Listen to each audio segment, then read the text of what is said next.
कहते हैं प्यार जब शुरू होता है, प्यार जब परवान चढ़ता है तो व्यक्ति अपने नाते रिश्ते सब कुछ भूल जाता है। लेकिन जब यही प्यार एक नफरत में बदल जाए तब भी वो सब कुछ भूल जाता है। यानी शुरुआत भी और अंत भी बेहद खतरनाक। पंजाब के भटिंडा के भिसियाना एयरफोर्स स्टेशन की साल 2017 की एक ऐसी ही घटना है जो प्यार से शुरू होती है और फिर नफरत में बदलती है, और नफरत का अंजाम इतना बुरा होता है कि 16 टुकड़ों में किसी का शव एक एक कर घर के कोने में मिलता है।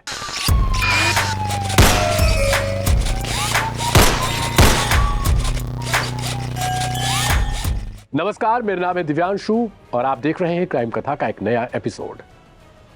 पंजाब के भटिंडा स्थित भिसियाना एयरफोर्स स्टेशन में एक ऐसे हत्याकांड सामने आता है जिसमें एक अपर लेवल के अधिकारी की बीवी के साथ किसी को प्रेम करना इतना खतरनाक हो जाता है कि उसके शव को 16 टुकड़ों में पाया जाता है, जिसे देखकर पुलिस वाले भी हैरान हो जाते हैं। यह घटना शुरू होती है 8 फरवरी 2017 को। उस दिन पत्नी घर में इंतजार कर रही होती है जिसका नाम है कुमकुम। वहीं दूसरी तरफ 27 साल का पति जो कारपोरल पद पर तैनात है, यानी एक हवलदार रैंक पर एयरफोर्स स्टेशन पर तैनात था, इसका नाम है विपिन कुमार शुक्ला। रात के 8 से 9 बज रहे होते हैं 8 फरवरी 2017 को। विपिन अपने घर पर पहुंचता है, अपनी पत्नी और बच्चों से कहता है कि बस वो कुछ ही समय में आता है, लेकिन असल में उसे कहीं बुलाया गया था। वो बोलता है अपनी पत्नी से कि खाना लगा कर रखो, मैं बस जरा सा गया और तुरंत आया। विपिन जाता है अपने एक सीनियर अधिकारी के घर पर। उसे चाहत होती है कि शायद वहां पर उसकी कोई प्रेमिका मिलेगी, लेकिन जब वो वहां पर पहुंचता है तो उसके सीनियर अधिकारी जो सार्जेंट पद पर तैनात है, इनका नाम है सुलेश पटेल। ये विपिन से कहते हैं कि उन्हें कुछ सामान पैक करवाना है, लेकिन उस वक्त सुलेश पटेल के साले भी वहां पर मौजूद थे। वो दोनों ही मिलकर विपिन को बहुत अजीब तरीके की निगाहों से देख रहे थे। विपिन जब तक समझ पाता तब तक उसके सिर पर कुल्हाड़ी लग चुकी थी। विपिन जमीन पर गिर जाता है। इसके कुछ ही समय बाद विपिन कुछ भी नहीं समझ पाता कि आखिर उसके साथ क्या हो रहा है, क्योंकि वो अब मर चुका है। अब उसके साथ क्या कुछ होता है वो आगे हम बताएंगे। लेकिन इधर कुमकुम यानी विपिन की पत्नी वो परेशान हो रही होती है। लगभग 2 से 3-4 घंटे बीत जाते हैं। उसके बाद वो पहुंचती है एयरफोर्स स्टेशन में, क्योंकि घर उसका ठीक बगल में था जहां पर आवास मिलता है लोगों को। वहां पर पहुंचने के बाद वो सीनियर अधिकारियों से कहती है कि उसके पति यानी विपिन कुमार शुक्ला 3 से 4 घंटे पहले गायब हुए हैं और उसके बाद से वो घर नहीं लौटे हैं, जबकि वो अमूमन जब आते हैं और कहीं बाहर निकलते हैं तो 5 से 10 मिनट 1 घंटे मैक्सिमम उसके अंदर वो आ जाते हैं, क्योंकि अपने बच्चों से वो बहुत ज्यादा प्रेम करते हैं। सीनियर अधिकारी कहते हैं और हंसकर बात को टाल देते हैं, कहते हैं पति है, आ जाएगा, चिंता मत करो, 4 से 5 घंटे हुए हैं, आ जाएगा, कहीं होगा। उसके बाद वो अपने बच्चों को लेकर वापस लौटती है, लेकिन उसके मन में संदेह लगातार अनहोनी की गूंज रही होती है। वो कुछ कर भी नहीं सकती थी। धीरे धीरे कैसे भी करके वो रात काटती है। सुबह जैसे होता है, दिन गुजरता रहता है, उसके मन में जो है वो लगातार अपने पति को लेकर चाहत बढ़ती जाती है कि आखिर वो कहां पर है। इसके बाद नजदीकी थाने पर पहुंचती है, यानी भिसियाना एयरफोर्स स्टेशन के बगल में जो थाना है, वहां पर जाकर जो दारोगा है उनके सामने कहती है कि उनके पति विपिन कुमार शुक्ला जो एक कारपोरल के पद पर तैनात है वो गायब है कल रात से ही। वहां पर पुलिस वाले भी कह देते हैं कल रात से ही गायब है, यानी कहीं गया होगा, आ जाएगा, इंतजार कर लो। उसके बाद फिर वो लौट कर आती है, 2-3 चक्कर वापस से थाने में जाती है, लेकिन कोई कहीं सुनने वाला नहीं। सीनियर अधिकारियों के पास भी जाती है, लेकिन कोई नहीं सुनता। अब वो करे तो क्या करे। धीरे धीरे ये घटना लगभग 12 से 13 दिन बीत जाती है। फिर वो अपने घर वालों को बताती है, यानी अपने ससुराल वालों को, जो गोंडा में है। यही गोंडा का ही रहने वाला विपिन कुमार शुक्ला। इसके बाद जो घर वाले हैं वहां पर भी रोना धोना शुरू हो जाता है, क्योंकि 12 से 13 दिन बीत गए हैं और बेटा उनका मिला नहीं है। अब किसी तरीके से जो पुलिस वाले हैं उन तक फिर से ये बात पहुंचती है कि घटना को 12 से 13 दिन हो चुके हैं और अभी तक विपिन कुमार शुक्ला रिटर्न नहीं हुआ। अब पुलिस वाले जैसे ही जांच के लिए अंदर पहुंचते हैं, एयरफोर्स स्टेशन के अंदर दाखिल होते हैं, एयरफोर्स स्टेशन के अधिकारी उसे रोक देते हैं, कहते हैं ये हमारा मामला है, हम देख लेंगे। पुलिस वाले बिना दिलचस्पी लिए इस केस में वो भी वापस लौट जाते हैं। इसके बाद एयरफोर्स के जो अधिकारी हैं वो सन्न हो जाते हैं, वो इस घटना में दिलचस्पी नहीं दिखाते। अब कुछ दिन और बीतता है। तब पुलिस वालों को लगता है कि अब उन्हें एक्शन लेना पड़ेगा।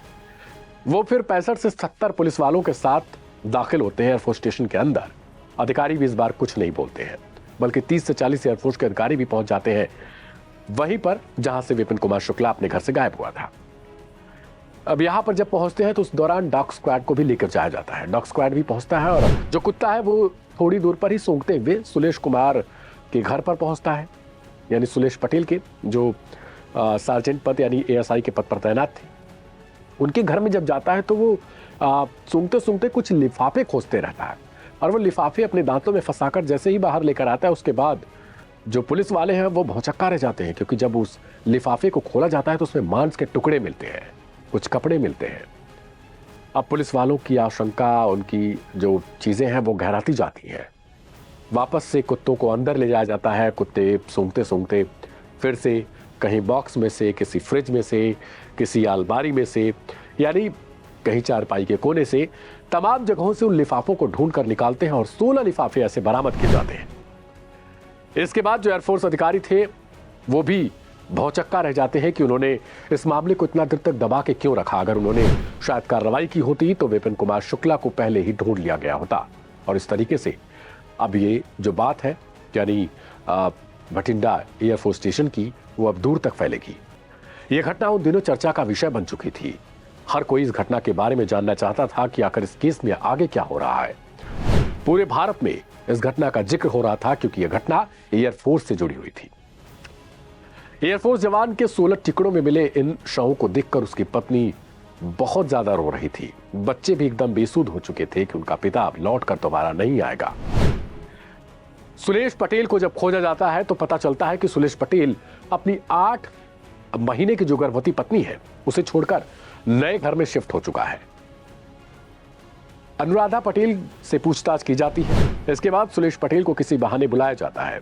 जब वो वापस आता है तो पुलिस उसे गिरफ्तार करती है और पूछताछ करती है। बाद में इस मामले का खुलासा होता है कि यह मामला प्रेम प्रसंग का था।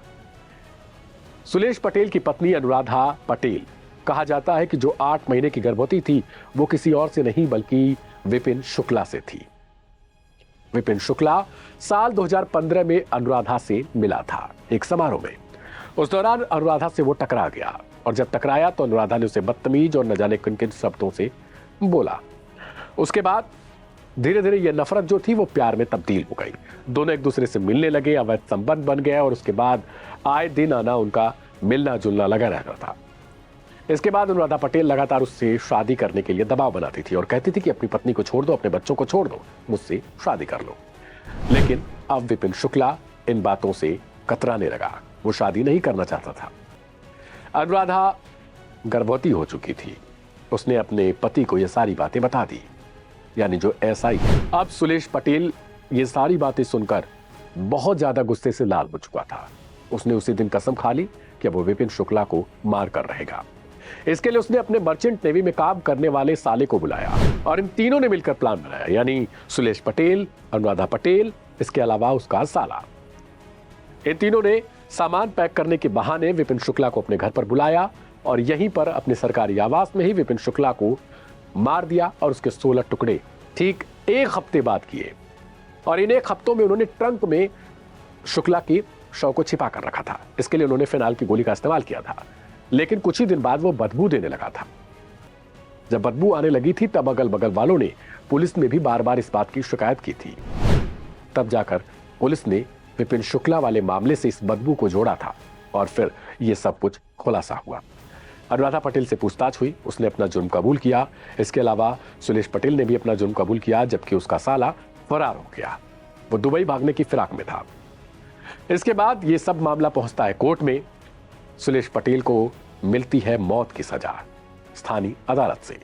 इसके अलावा 5 साल की सजा उसकी बीवी को भी मिलता है। लेकिन कुछ साल बाद सुलेश पटेल हाईकोर्ट में दरख्वास्त करता है और वहां पर जाकर उसे थोड़ी सी राहत मिल जाती है और इस सजा को उम्र कैद की सजा में तब्दील कर दिया जाता है।